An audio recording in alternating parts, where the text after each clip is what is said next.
Guys, तर मला खूप सारे DMs आले आणि कमेंट्स आले होते की तू तुझे हेअर कर्ल्स कसे करते.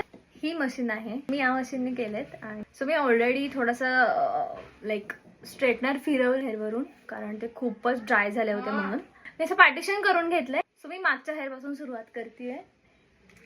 सो मी असं घ्यायचं आहे आणि बॅक ट्विस्ट करायचं आहे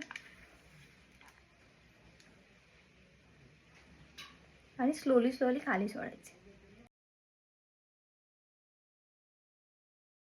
मी फक्त खाली करतेय कारण मला पूर्ण नको आहेत म्हणून.